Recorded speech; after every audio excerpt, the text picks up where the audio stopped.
In 2013, a horrific crime took place in Chicago, United States. But to understand its roots, we must go back 10 years to 2003, when Olivia Carter was a final-year medical student at New York University. She was intelligent and ambitious, but also dangerously calculating. Her father had been living in Los Angeles for years and had cut ties with his family after divorcing her mother. This wasn't just a random decision. It seemed like he had foreseen something terrible ahead. Olivia, who had been independent for most of her life, built an extensive network of relationships. She had an extraordinary ability to gain people's trust and sympathy. But the reality was far from what it seemed. She manipulated people to achieve her own goals. Her relationship with Daniel. The beginning of the scheme. Among all the people she knew in university, Daniel Harris was different. He was studying engineering, and they developed a romantic relationship that led to an agreement to marry after graduation.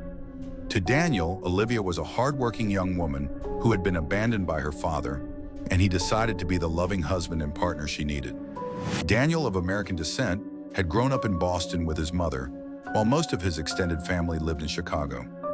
That's why he planned to move there after graduation, either to pursue further studies or settle permanently. This was exactly what Olivia wanted too.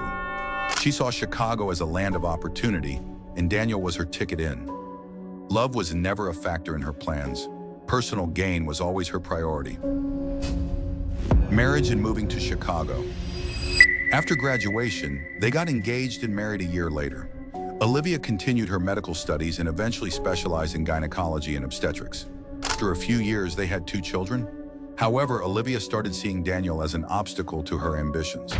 He was too simple, lacking the drive she possessed. Worse yet, he wasn't as enthusiastic about moving to Los Angeles as she had planned. But the only person she couldn't manipulate was Rachel Harris, Daniel's sister. A strong woman, Rachel had never trusted Olivia from the beginning. She sensed that Olivia was deceitful and that Daniel wouldn't be able to handle her. However, since Rachel lived independently in San Francisco, she didn't intervene much, though she could tell her brother wasn't truly happy. By 2011, due to work-related reasons, Daniel decided to move to Chicago, bringing Olivia and the children with him. To Olivia, this was the beginning of her dream coming true, but she was already planning how to get rid of him after taking full advantage of his presence. Olivia begins her plan. In mid-2011, they settled in Lincoln Park, a prestigious but occasionally troubled neighborhood in Chicago. Olivia knew she needed a partner in crime, someone to help her get rid of Daniel. She had to find someone who was easy to manipulate, and preferably someone who felt a sense of loyalty to her. A month after moving, they visited a humanitarian organization that provided assistance to migrants. There they met Dr. Marcus Bennett, an African-American doctor who had lived in Chicago for years. He was kind, hardworking, and completely unaware of how deceptive people like Olivia could be. The moment she saw him, she knew he was the perfect target. Phase 1. Spreading rumors and slow poisoning. Olivia started her plan by spreading vicious rumors about Daniel among their neighbors, claiming he was involved in illegal activities. Although he had always been well respected, her convincing performance as the suffering wife made people believe her.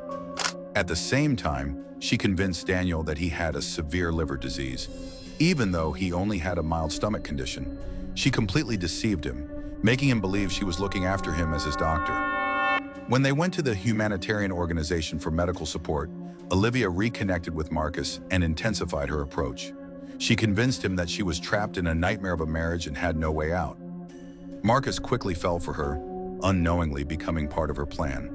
At home, Olivia began administering drugs that gradually weakened Daniel's liver and kidneys, making him sicker over time. Meanwhile, she persuaded Rachel to try a new weight loss treatment, which was nothing but IV drugs laced with sedatives, making her weaker as well. Final phase. Executing the murder. After months of preparation, it was time to act. Olivia staged a huge argument with Daniel and left the house, telling everyone she could no longer tolerate his dark lifestyle. She moved in with Marcus, finalizing the murder plan with him. A few days later, Marcus and Samuel Green, Olivia's cousin, entered the apartment while Daniel and Rachel were heavily sedated. The plan was to make it look like a murder-suicide, where Daniel would appear to have killed Rachel in a fit of rage before taking his own life.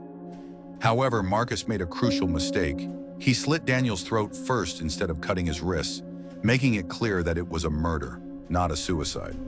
After executing the crime, they removed any evidence and resumed their normal lives, acting as if nothing had happened. 4 days passed before a foul odor began emanating from the apartment.